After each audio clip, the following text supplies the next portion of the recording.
Your son is a failure.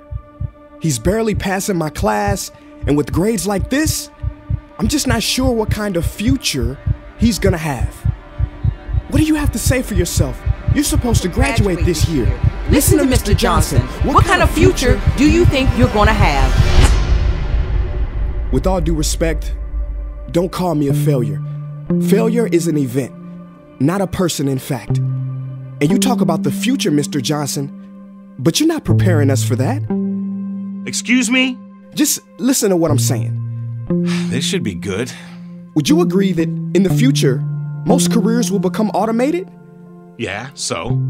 So the people who succeed will have to be curious, innovative, with resilience to adapt to new changes. What's your point? My point is, the focus in this school is not on that. It is on regurgitating information and test taking, and that's just real. But in today's world, creativity is the most important leadership skill. Oh, that's how you feel. You don't have to believe me, but maybe you will believe the 1,500 executives who recently said creativity is the most important leadership skill. See, pretty soon, no one will be hired because of what they know. Because who cares what you know or if you've memorized a fact? We've got Google and Siri for that. In the future, people will be hired because of what they can do with their knowledge. Can they creatively solve real-world problems, not just follow instructions or directions and bubble in multiple-choice questions? So, Mom, that's why I'm stressed, because these robotic tasks we learn in school should stop. Because no one can do a robot's job better than a robot. Billionaire founder of Alibaba, Jack Ma, said that we should not compete with artificial intelligence, but instead focus on developing unique human intelligence. Mr. Johnson, drills are for teeth, not the human mind. So these repetitive knowledge-based tasks we must leave behind. Or in the future, you're gonna find a lot of people graduating out of your class right into the unemployment line. See, many top companies today don't look at grades. Mom, that old way is expiring. Google has been quoted as saying GPAs are worthless criteria for hiring. Founder of Tesla, Elon Musk, agrees. So I say this with unease and sorrow. If you continue to teach today as you taught yesterday, then you rob us students of tomorrow. Mr. Johnson, I'm gonna keep it real with you. Sometimes sitting in your class is tough. I'm constantly thinking, if I don't look up at the clock, maybe it'll speed up.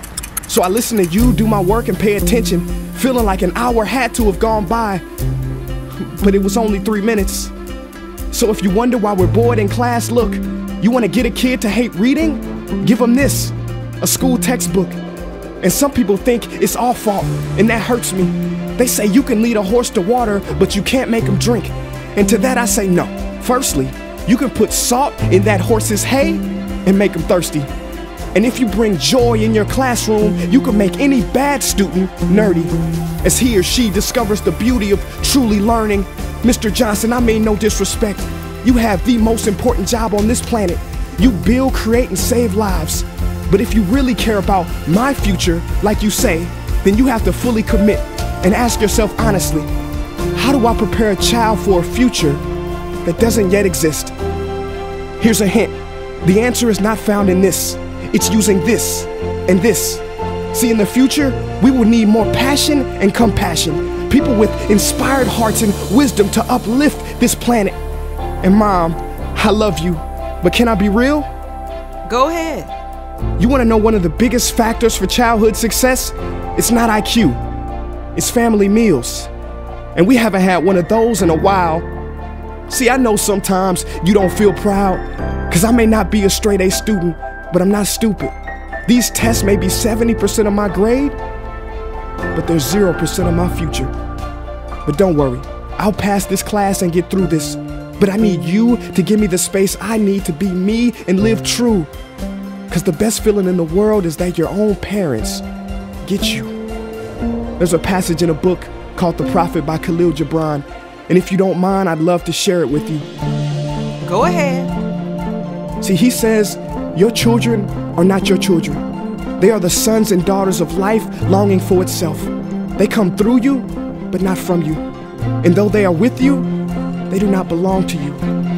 You may give them your love, but not your thoughts, for they have their own thoughts. You may house their bodies, but not their souls, for their souls dwell in the house of tomorrow. So, Mom, I'd appreciate it if you give me the love that I need to pursue my dreams. See, if we are to succeed, all three of us need behavior change on all fronts. We talk about the future, but the future is now, and it is created now by all of us. I've never heard you speak like that before. Yeah, I didn't know. But I'm going to reach out to administration and try to change some things. You have my word.